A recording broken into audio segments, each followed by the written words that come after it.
आप एक बहुत ही मेहनतकश इंसान हैं, अच्छा खासा कमाते हैं, अपने लाइफस्टाइल से बेहद खुश हैं और हाँ, अपनी कमाई में से 20% हर महीने बचा भी लेते हैं। सेविंग्स बहुत अच्छे। अब चलते हैं आपके रिटायरमेंट की तरफ। देखें तो अब तक आपने कितनी सेविंग की है। अरे ये तो आपकी उम्मीद से बहुत ही कम है और आपके कलीग के मुकाबले तो कुछ भी नहीं है। पर आखिर गड़बड़ हुई कहाँ? दोनों ने एक सा काम किया, एक सा कमाया, एक सा बचाया, तो फिर दोनों के रिटायरमेंट फंड्स में इतना फर्क क्यों है? फर्क इसलिए है क्योंकि आपने पैसा बचाया जबकि आपके कलीग ने उसे इन्वेस्ट किया। तो सेविंग्स क्या है? एक आदमी की मंथली इनकम में से उसके खर्चे निकाल दीजिए।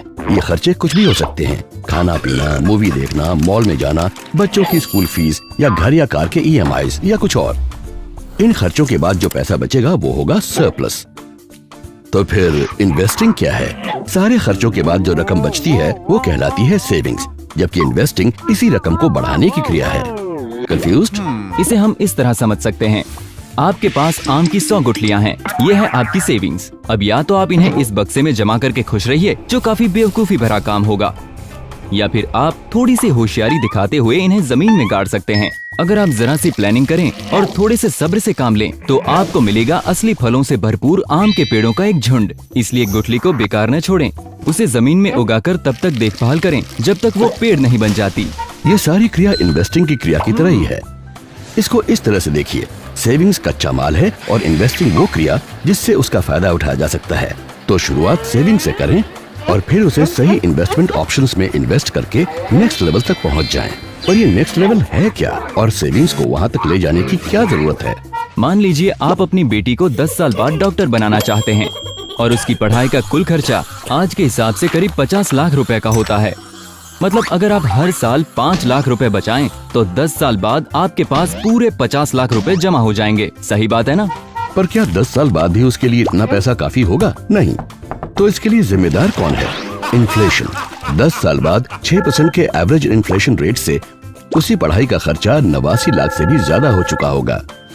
अब या तो आप अचानक हर साल करीब 9 लाख रुपए की बचत करना शुरू कर दें, या फिर अपनी लिमिटेड सेविंग्स को जरा होशियारी और नियमित रूप से हर साल कुछ इस तरह इन्वेस्ट करें ताकि 10 साल बाद आपको आपकी मनचाही रकम मिल सके। जी हाँ, इन्वेस्टमेंट आपकी सेविंग्स को सही दिशा में ले जाकर आपकी हर जरूरत पूरी कर सकता है, ताकि सालों बाद आप अपनी बेटी की मेडिकल एजुकेशन के लिए जरूरी पैसा इकट्ठा कर सकें। सेविंग्स को इन्वेस्टमेंट में बदलने के लिए जिस चीज की बेहद जरूरत पड़ेगी वो है डिसिप्लिन। मामला सिर्फ डेडिकेशन का है, एक लंबी अवधि तक नियमित और सुचारू रूप से सेविंग और इन्वेस्टिंग करना। पैसा खर्च करते समय काफी समझदारी बरतें।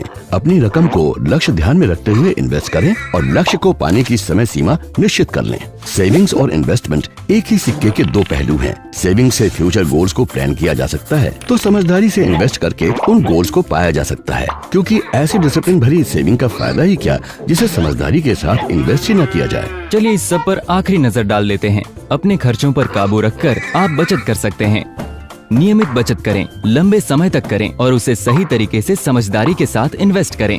चलिए एक बार फिर आपके रिटायरमेंट की तरफ चलते हैं।